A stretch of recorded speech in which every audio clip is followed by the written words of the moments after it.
She's going to slap me now. I'm sorry, I started coughing on that. Choking on the tits. It's like I've got crabs, if anyone saw me walking like that.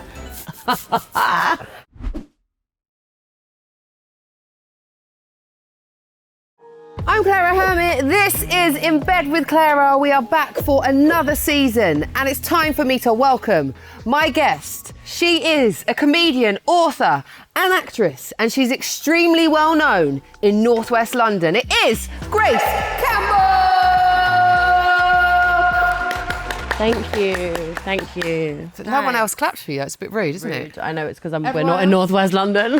How does it feel to be in the bed? Really comfy, yeah. You properly propped yourself up there, a bit like an old I man. am like famous for having so many pillows in my bed. Like boys always find it really annoying because I have like 6 pillows in my bed, and I like love to be like that. What do you do with 6 pillows? Well, I like, if I don't have someone else in my bed, I like hug 2 of them. Like I create like a fake human and just like have to spoon a pillow. You know what you need is a pregnancy pillow. Yeah, I do need one of those, yeah. Sponsors, if you're out there, send her a pregnancy pillow. Please. So I wanted to start off by talking to you about the fact that as a comedian, you're known as a sex-positive comedian. What does sex-positive mean? Well, I, by the way, didn't ask to be known as that. Like, it actually annoys me. But she's going to slap me now. Not you, but like, it's so annoying because it's like, oh, I just talk about sex. That wasn't like a conscious decision. I just talk about sex because sex is so funny. And like, when I started writing stand-up, I just thought, wow, like, so much of my best material comes from my sex life. So like, easy comedy for me. And then I love shocking people.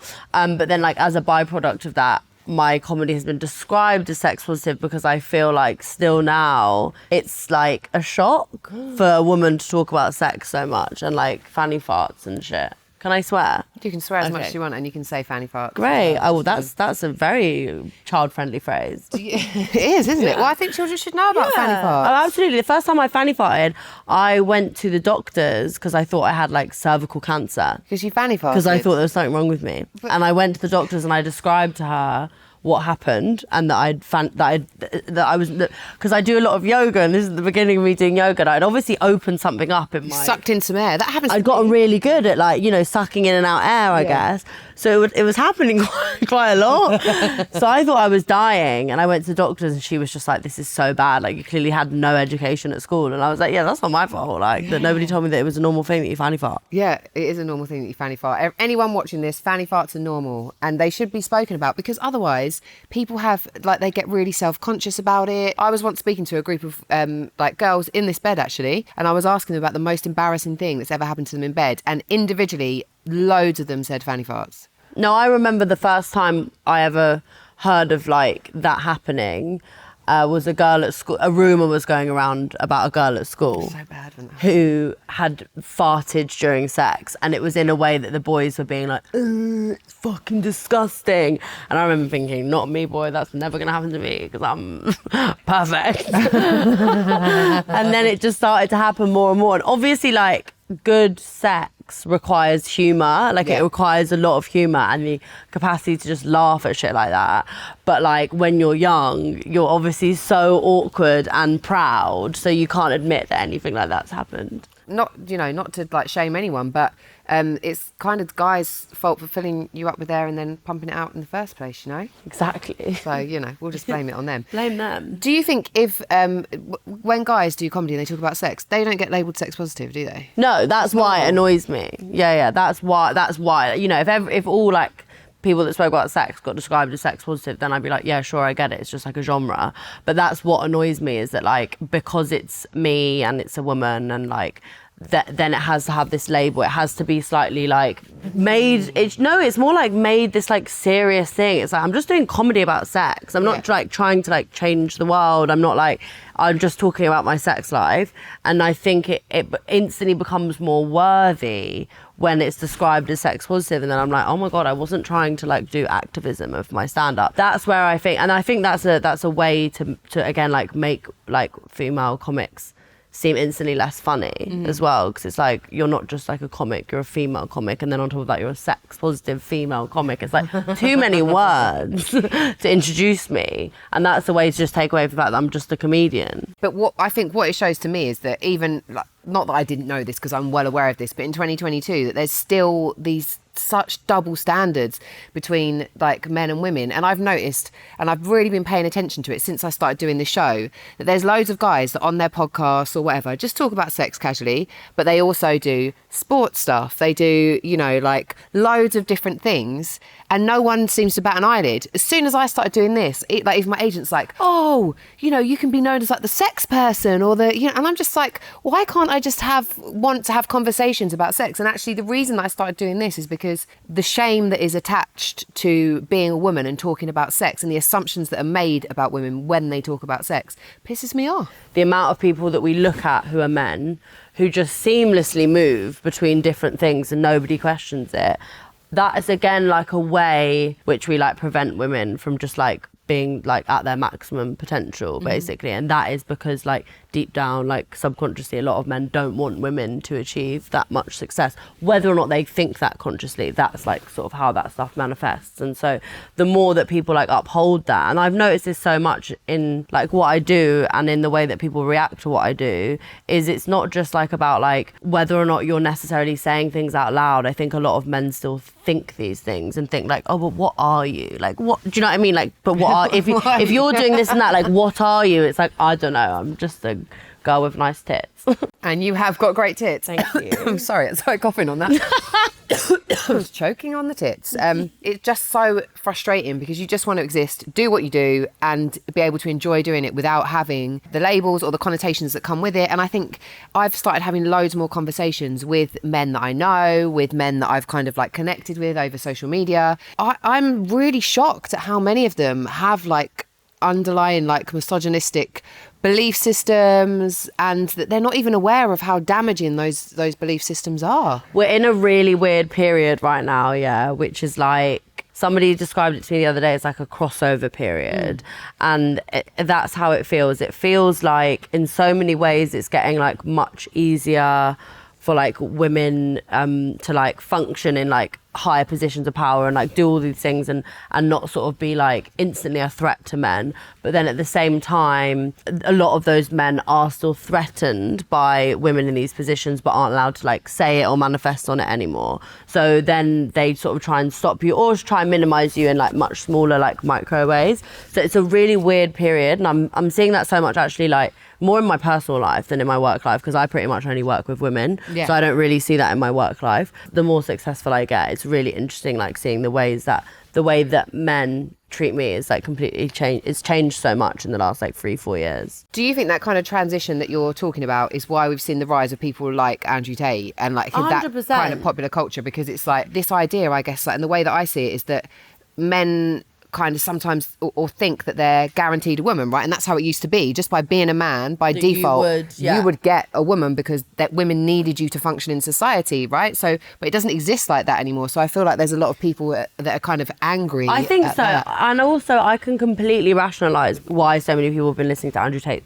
at such a fast rate as well. It makes complete sense. And actually, like, I'm really trying to listen to those people as well and understand like why that is, because again, like none of this is going to get any better. Yeah. I think what you said there, which is like so true, men are seeing that women don't necessarily need them in the same way, but also women have developed like higher standards for the kinds of behaviour. We're better at being like, no, do you know what, this isn't serving me anymore, and actually like I it's not that I'll go and meet someone else, it's that I'd rather be alone than be with someone like you. And that is making a lot of people spiral, I think. Single power, which is why whenever I post videos about being 39 and single, I get abused.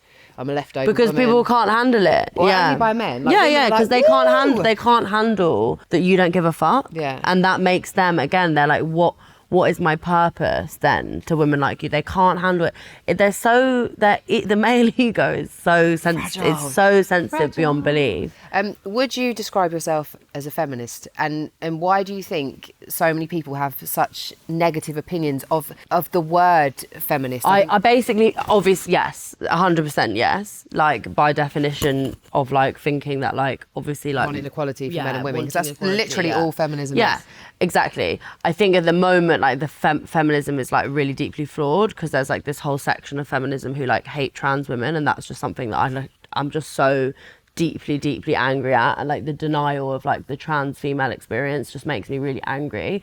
So that's something that's pissing me off and grating on me a lot. Like J.K. Rowling and her like little army of people are giving feminism a really bad name. Yeah. And for as long as I can remember, I've felt that way. I think it's so, because I used to think, when I used to think about feminists, I'd think of like Germaine Greer and like old angry ladies. And if someone had asked me, probably when I was in like my teens, 20s, I would have been like, no, not a feminist. And then when I realised it just means that you want equality for men and women, I was like, yes, I'm a feminist. Yeah, the trans female experience is incredibly important, and I don't think that it should be, you know, ignored. And I don't understand how you can be a feminist. But that's what annoys me so much, is that these people are like transphobic in the name of feminism, and I'm like, oh, that's you can't do that, because you can't speak on behalf of like every woman. Yeah. Exactly, because we actually don't agree with you like fundamentally. But I think they should start their own, if that's what you want to do, start your own thing, but don't do it in the name of feminism, because exactly, that's not fair. And like you say, that's adds to that kind of bad name, I guess, doesn't it?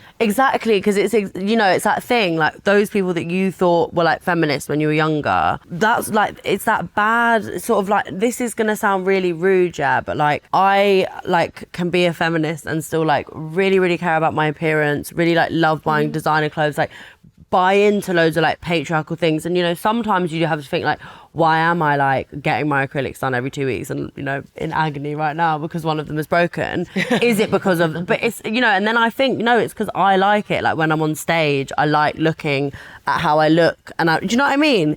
And that doesn't make me a bad feminist. And then I feel like there are women who really judge people like me, and they give feminism a really bad name. It's like, we can be glamorous and care about equality at the same time. Oh, I questioned for a while. I was like, why do I wear makeup? Like, why am I wearing makeup?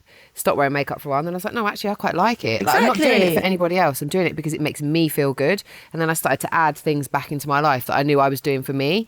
And because previously, I did it because I wanted men to think I was attractive.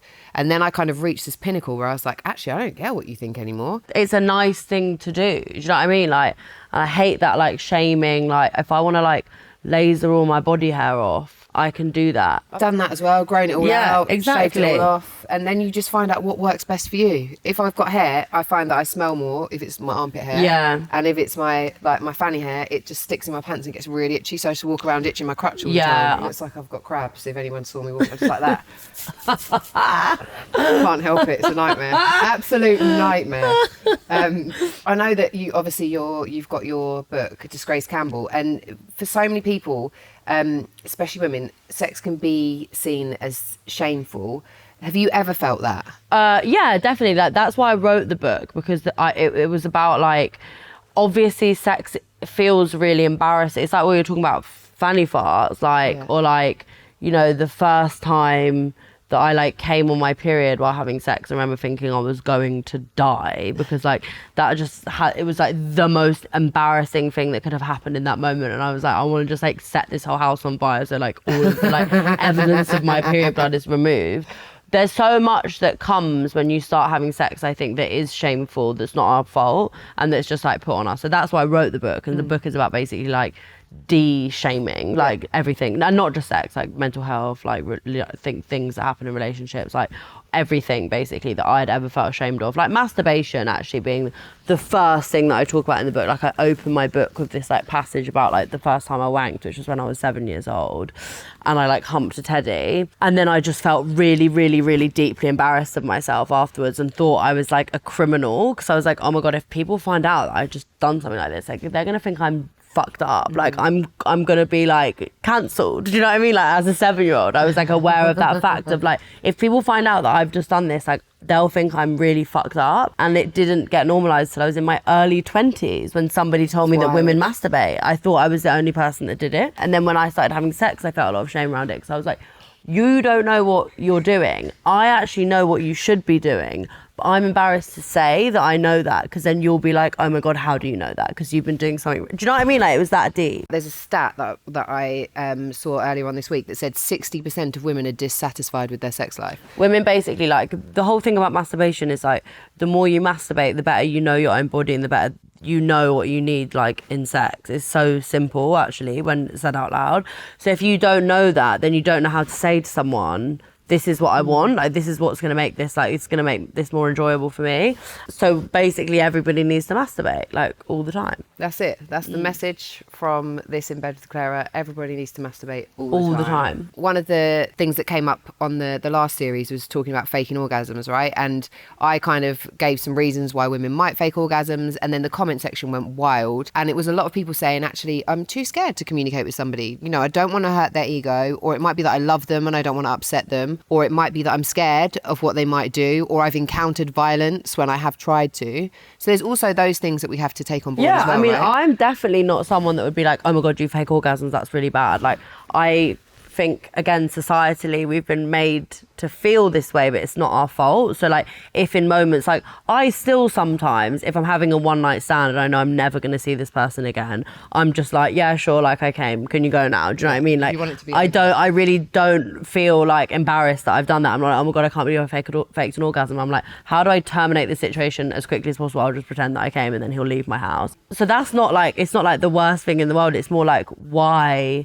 do we feel so scared again of upsetting the male ego? Like, they would say to us, like, no, can you do, they're much better at communicating what they want, and that's what needs to like be better, is the way that we just feel really confident in like communicating what we want. To add to that, and what you just said about the one night stand, sometimes you can be having sex with someone and you just know it's not going to work, like whatever you told them or however, and you just, like, if it is a one night stand, you don't want to invest that time. Exactly. Or, you know, also, sometimes men get bonded to you when you teach them how to be better in bed. That's what I've found, because it's like they become like you're like their guru. Apprentices. You're a sexual guru. Like, and then, you know, if you give them like that insight, they'll be attached to you in a different way. And like I always say that's like my greatest legacy, is like for the men that I have like really like enjoyed the company of and enjoyed having sex with, who I have like made better in bed. I'm like, that's really nice, like knowing that they're out in the world somewhere passing that being on, better in bed, and I'm giving other women great sex without even being there, like I'm asleep. Also, men fake orgasms too. Yeah. 1 in 4 men at some point in their lives fakes an orgasm. I met a man in a pub, and like there are some men in here, but I won't ask This them. is how all the best stories start. I won't ask them if they've done this I met yet. a man in a pub. But this is when I got really obsessed about like the insight that men fake orgasms, and I was like asking every man that I would meet, like, have you faked an orgasm? And then I met this man in a pub who said he does it all the time. He just quickly takes off the condom and spits in it What? to pretend that it's cum. How would that work? Because you come, and then like, you know, you're like lying there, not like microscopically looking at the condom, quickly pull it out, spit in it, so that if they check the condom, it looks like there was cum in it. He was like, I do it all the time. Why do you think that as women we're still dealing with the same double standards when it comes to sex that we've done for years? Things like body count, our pleasure not being a priority, body hair being considered gross. So I posted a picture. I didn't even have like really long armpit hair. I just had like stubble armpit hair, right? And this guy was like, ugh, that's, what did he say? It was like disgusting, and then put like vomit faces. And I was just like, wow-wee, it's like a bit of armpit stubble. And I was like, do you realise that that's really sexist? He was like, I'm not sexist. They'll be like, yeah, but it's natural for men. It's like, what do you mean? It grows out of my armpit. How can it be more natural? You've just stuck it on. Yeah. You've just like stuck on a bit of stubble because like for fashion, you know, it's not normal. It's obviously ridiculous, but I also just, I like live my life in a way that I just don't ever like care about these things, like the whole body count thing. I'm like, I've never ever signed up to any of that, and so again, like, it means that I'm not loads of men's like ideal person, because I'm never gonna like play those games and like lie about stuff. It's like, I do not sign up to any of that. I'm exactly the same, and I feel like if somebody asked me at this stage in my life, I would just get up and walk away. Like, that would be it, and I would probably never ever speak to them again. Like, I don't think I'd even need to explain. I would just be gone. Yeah. Out, disappeared, because it's just so ridiculous, but it gets people so worked up. But you know what I find is it makes like men actually get really jealous about people that you got with before you met them, and if you've slept with more people than they have. I mean, I've been in situations like that where like I'll say a number and then they are like bugging out, and then we'll like lie, but then I'll clock that they're lying because they're so stressed out that mine was more than them. And it's like, well, I was single for like I have been single for a lot of my life, and that's just like statistically you're more likely to shag, I guess, different people. I heard a guy talking about it on a live, and basically when he was getting questioned, it got broken down to the fact that every time he was having sex with his girlfriend, he was worried that she'd be comparing him to every man that she'd been with before. So he couldn't enjoy sex because he just thought she's going to be compared. I'm like, what do you think our brain works like? We've got a whole catalogue of guys. But see, isn't that I find actually quite sweet and endearing? So I'm like, that's quite sad. Like, you feel so insecure that you are compared, because that's like, again, really normal. Like, you know, if you start seeing someone and then they've got an ex who's like amazing or whatever, you do like compare yourself to the person they were with before, because you think like, I wonder what they were like in bed. Like, that's just like human nature. But I think men again aren't given enough of that space to talk about it, so then it drives them mad of like, they will think like, and I've experienced this a lot, like, because in my comedy I talk about sex with men so much that if I'm seeing someone, like, they find it challenging because I'm going on stage and talking about having sex with someone else or whatever, usually not in a positive light. Like, I've never been like, oh my god, I had the best sex ever in 2019. Like, it was amazing, best shag of my life. Like, that's not stand up. Like, I'm usually like, it's taking the piss. But it's really interesting how much it like triggers some insecurities in them, and that again like makes me kind of sad, because I feel like they haven't got the same like freedom of expression that we now have, of being able to talk to our friends about all of our shame and all of the things that we feel insecure about around sex. And so that just comes out internally. You know, they're so passionate about it, and they have like all those stupid analogies about like you wanting a used car with like miles on the clock, or a lock. A master lock can only be opened by one key, and like a lock that can be opened by many keys is useless. And then I heard this one the other day where it was like, yeah, but a sharpener that can sharpen many pencils is a great sharpener, but a pencil that gets sharpened a lot of times ends up being useless. Like, if you really want to go to that analogy, but people like, they're just so enraged by it. It's yeah. But again, like, it makes that is ridiculous, and again like deeply shaming. But I'm always thinking like, rah, you're like so insecure if you're even thinking that, because a secure man who felt like secure in their relationship with themselves, their relationship with you or whoever they're like seeing or whatever, wouldn't need to create an analogy about a pencil sharpener to prevent their girlfriend from having a past life. It's like, what, was I supposed to not have sex with you before I even knew you were a human being, because you were one day going to tell me about a master key lock? Like, make it make sense. It doesn't make any sense. How do you, with everything that you do, and I guess like putting so much of yourself out there, how do you like protect your mental health? Well, I mean, it's like a hard task for sure. Like, I just have an amazing support system. I have like genuinely like the most incredible group of friends, and they are just, what's the word when you have a dog and it's like that kind of love? Unconditional. Love. You went straight from not when you have a baby. What's that one where you have a dog? I can't imagine unconditionally loving a baby, but a dog. No, the way that dogs love you, it's like we have completely unconditional like bonds, and so I feel like that's amazing for my mental health. But I'm just really like trying to drink less, trying to swim more, trying to do more yoga, trying to sleep more, like all of that boring shit. And I take medication for my anxiety. Yeah, I think it's like hard to find the balance, isn't it? Especially, I guess, when you're out there, you're doing stuff and you have periods where you work really fucking hard, and then it's kind of, then sometimes you have periods where there's not much going on. It's kind of like finding that balance and how you keep your and that is really hard. Like, I think being any kind of like creative, or like having a career where you're responsive to what other people think about you and like getting validation from people you don't know, it's a horrible concept. Like, it's not good, especially if you're some way inclined to already having like mental health conditions.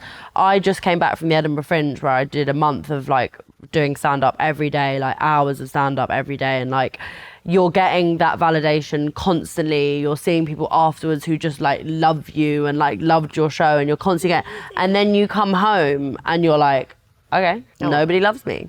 And it was like, it's like instant. And then you're like, because you get so addicted to that feeling of people constantly wagging their tails at you and like constantly like laughing at your jokes and like being on stage, being the one. And so that's a really hard, chemically, I think that's a really hard thing to get used to. And so that's where like all of those things that I just said, like sleep and like not drinking too much and like managing like just certain things around like keeping me sane are so important, because otherwise I will have an absolute nervous breakdown, which I have tended to do in the past. One thing that I wanted to talk to you about, which I really hope you're comfortable to talk about, and I know you've written an article about it, is the fact that you were raped. And I want to talk about this because I was as well, and it took me, I've only started talking about it in the last like year, and it happened when I was 23, so that's like 16 years ago. And I think I'm so grateful that you kind of wrote about it, that the way you spoke about it as well, and just, you know, that you were so willing to put that out there in the world. What made you want to do that?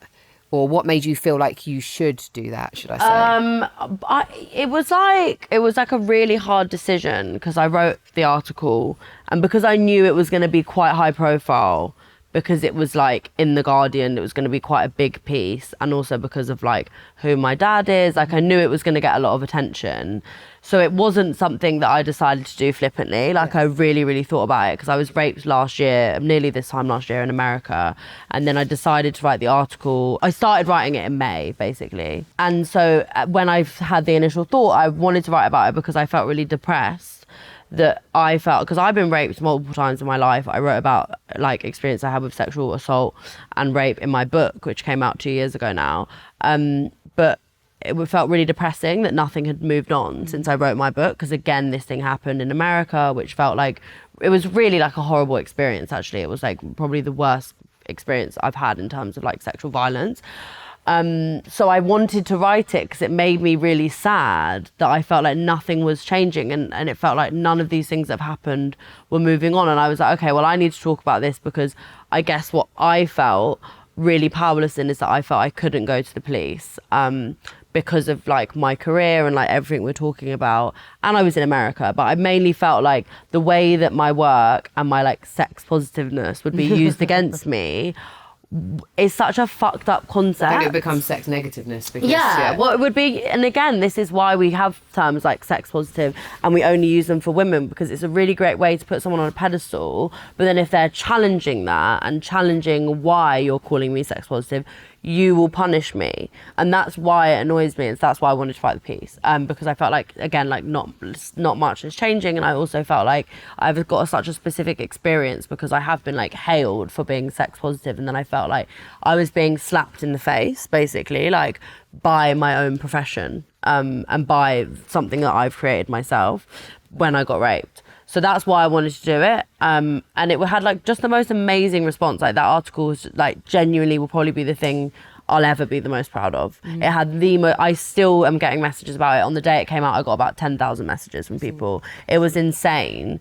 And I just feel like it's the thing I've done in the world and put out in the world that has actually had like made people feel better, and like that made me feel a lot better, and it made some of the shit that I went through feel worth it. Do you know what I mean? It's like really hard to rationalize why these things happen to you, but if you feel like you've done something with it, like I did feel a bit better about it. Yeah. But I'm sorry that happened to you, and it's like it's a horrible thing to have to grapple with. It is, and I think because it was like a date rape situation with someone I knew, as a lot of rapes are, and I think there's this kind of misconception about rape that very often it happens with like a stranger, you know, like, and obviously that does happen, but in the majority of cases it's someone that you already know, right? And so this person I thought was someone I could trust, and then I was like drugged, and then obviously the rape happened, and I had these really clear like just like memories of what was happening, and it was like brutal because I was face down and I couldn't move my body to get this person off of me. But in my mind at that point, there was no point me going to the police, because it's going to be my word against his. B, I knew this is 20 years ago. I knew how the police saw and dealt with like rape, and I didn't want that to be and they me. still do. Like, nothing's changed. That's what's so like. No one gets prosecuted. Nothing ever happens, and I just didn't. I couldn't put myself through that. I wanted to get on with my life. And you don't have to feel bad about that. I think that's one of the points I was making with my piece. Is like, it's amazing if you have that in you, and if you have the capacity, and if you feel there is enough like court evidence, which is like becomes really difficult like with rape trials. I'm so proud of like anyone who goes through with that and does it. Like, genuinely, like it makes me proud of people I don't know who do that. But it doesn't make you a bad person if you don't want to put yourself through that. And also we're realistic about the world that we live in. It's like, well, I don't want to put myself through that for something that's probably not going to amount to anything and will like ruin my life for a few years. It's when I watched This May Destroy You. I May Destroy You. I May Destroy You, sorry, Michaela Cole. And then I was just, when I watched that, it all came flooding back to me. And I was just like, uh-oh, I'm going to have to deal with this now. And this was like, you know, kind of like 16 years later or whatever it was. And I was like, right, okay, now's the time. And I was in, you know, like a much better position to be able to deal with it and process like what had happened. And then it's like, okay, now I can talk about it. Like now I can actually talk about it and kind of just, own the fact that it happened to me and that it hasn't broken me and that I'm still here. But also, I mean, there's so much power in talking about it and like, again, sharing your story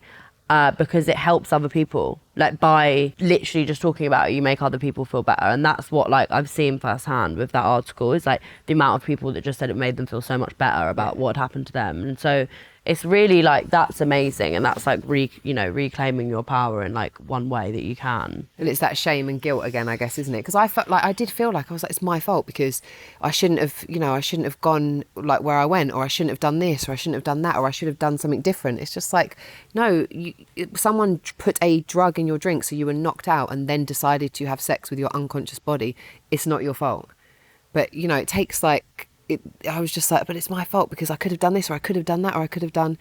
It's it's crazy how the human mind works. Whereas now I'm at a place where it is definitely not my fault. Definitely, and it's no, absolutely not. One part of the article that really stood out for me was the part like towards the end where you were talking about you were at a festival and this guy comes up to you and he's like, can I have a picture with you because my girlfriend's like a big fan of yours. And then later on he like tried to kiss you and then you're like, what are you doing? You've got a girlfriend. And he's like, yeah, but you don't mind, do you? Like you don't care. And then you which of course you do care, and you tell him that, but then I do care because I'm like, God, everyone is cheating on their partners. Like, what hope is there? As if someone has come up to me and used their girlfriend being a fan of me as a way to get with me. I was like, people are really like taking this to new extremes now, as if I'm going to get with you. But that made me, I was like, that's so interesting because that's like that lack of nuance that like a lot of people have, and men specifically, of like, I can talk about being a slut and not actually be like someone that's going to get with someone's boyfriend. Like, I have morals. But also anyone that you don't fancy, you don't find attractive, or that you don't want to. Like that's that's the. But it's that thing of like what I think a lot of people struggle to do is see that people are like multi-layered human beings, and so you can be like really like sexually active in loads of ways and A, not want to shag you, no offense, and B, not like just want to get with you. I mean, the guy was incredibly good looking, and if he didn't have a girlfriend, I probably would have gotten with him. But it was like, then as soon as he said that, I was like, oh no, absolutely not. Like, you're disgusting to me now. The next part of that story is that you then on a date with someone, you told them about it and they said, well, what do you expect or whatever, because or something like that, because you talk about sex. Yeah. How do we know that how do we find out that men are kind of harbouring these beliefs? I know, that's what I mean, it's worrying. How do you know the good ones? I don't know, because what I've learned from like my experiences with this stuff is actually some people say these things out loud, have the actual fucking nerve to say these things out loud. How many of them are thinking them and aren't saying them out loud? Yeah. I also love the fact that you can talk to your dad about sex, etc. And I can talk to my dad about sex as well. And it's never been, because my mum died when I was 9, so there was only my dad, and he was never. There was my stepmom as well. Sorry, I shouldn't say there was only my dad, but there was never any shame. And when I was talking to my friend about this today, and I was talking about you, and I was saying about your relationship with your dad, and I was saying that it just makes me so relieved, because in my dad doesn't, I've got a brother, sex is never any different for me or him. I've never heard my dad say anything, against women who are, sexually liberated or anything. I've never, ever, ever, I've heard him say other things that I'm like, whoa, I'm not sure that's okay, and kind of questioned him on it, but that never. And so I remember, like, I would go out into the world thinking I was the same as boys, and then the world was like, no, you're not. Exactly. That's exactly what my experience was as well. And I thought I would be treated the same as like men, and I had as much confidence as like other guys did. Well, you're other guys. I'm one of the guys. No, but like that, because my dad just made me feel like really, really like very confident in myself. Both my parents did, but I think when it comes from your dad, especially as a girl, it like gives you this other like sense of confidence in yourself. But even now, like, because I do talk a lot about sex, like sort of as a bit, you know, me and my dad don't just like sit down and like talk about my sex life, but I do make like jokes videos, and like, you know, he comes and watches my stand-up and stuff, and people are always like, God, that's so, it is amazing. And I think it is something to be celebrated, because it is impressive that someone of his age, like, and sort of, I guess, like, traditionally that generation thinks that like women talking about their sex lives in that way is kind of gross, and he's just like thinks it's jokes and like just appreciates my comedy. People are always like, what does he think? I'm like, he thinks I'm a really good stand-up. That's it. Sex positive. Yeah, he thinks my comedy is really good. What is the one thing that you wish everyone knew about women and sex, or just about sex in general, I guess? Well, I wish people used more lube, actually, because like what I think we don't understand well enough is like the pH of like our own bodies. And so I know that like my vagina, I know I'm meant to say vulva, and like people always like get at me for not saying. It's a vulva. Yeah, I just like, it's like I'll call it what I want. My whatever, like my toaster. Like I know, yeah, if like in some, when I'm in some periods of the month, or like psychologically in some ways, I don't naturally get as wet as I do at other periods of the month. And if I don't use lube, I will get thrush. And thrush is the bane of my, or has been, it's not anymore because I've like mastered this and I know when to use lube. But thrush is like awful. I once got thrush for 6 months, yeah, because I put Malteser up my vagina, to be fair. Like, Sorry, what? was that a good idea? no, but again, like I didn't know. Was someone going to get it out? Yeah, I was fanny farting out into my boyfriend's mouth.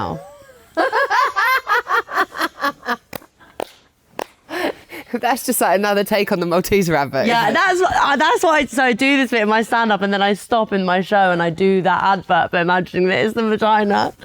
But So I'm just popping this the was Malteser. once I realised that fanny farting is like an art form, Yeah. and like it wasn't a form of cancer. It was actually something I'd mastered, and now I can literally put like loads of like, I can do the ping pong ball. Like I can do that with my vagina. I did an Instagram story being like, oh, I can't get rid of my thrush. Like I've got really bad thrush, and then someone who obviously hates me told me to put bicarbonate of soda on my vagina, and I did.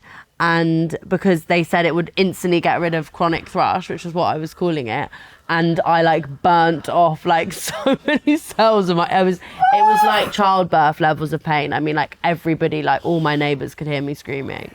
What's the most embarrassing thing that's ever happened to you in bed? I remember things constantly, and then I'm like, you know, like something that happened like 8 years ago, and I'm Yeah. like, it's still living in my brain. Do you want me to tell you mine? Go on. Because I've never told this story on the show before. Great. So I was with like an ex-boyfriend, and we were at his flat, and he had a sofa, and we were both like butt naked. We were like, having sex all over the lounge and the kitchen or whatever. And then at one point I was kind of like on my knees, like leaning on the back of the sofa, and he was behind me, and all of a sudden we heard a scream, and we looked up, and his mum was standing there.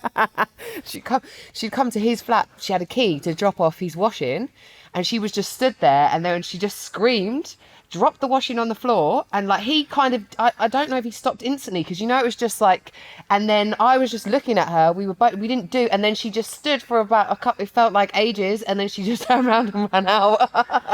Why did she stay for so long? Because I think I don't think it was that long, but I think it was just shock that she'd walked in and she had this washing. She didn't know Also, what sorry, to do. it's so ick for a man to have their mum bring their fucking washing round. I didn't know that was happening. Yeah, This is a long obviously time ago. not of to your knowledge, but like classic man, like getting their mum to do their washing still. What's the wildest thing that you've ever done in bed? What do we define as wild? I once slept with a guy. I used to make videos where I would dress up as Theresa May, and then I once slept with a guy, and he asked me to put my Theresa May wig on when we were having sex, and I did do that because I was like, this is going to be so funny to like, tell. Did you pretend to be her? I didn't pretend to be her, but I put the wig on. Okay. Yeah. Did you feel a little bit like you embodied her at that So point? that my like persona of Theresa May was like Theresa May when she was at uni and she was a slut. Like it was like very like slutty Theresa running through fields of wheat. It was like playful Theresa. What is your best piece of advice for people to be good in bed? Um, I'm not going to say that. I won't say What's that my one. best piece of advice to be my best piece of advice for someone who wants to be good in bed is just shut the fuck up and listen.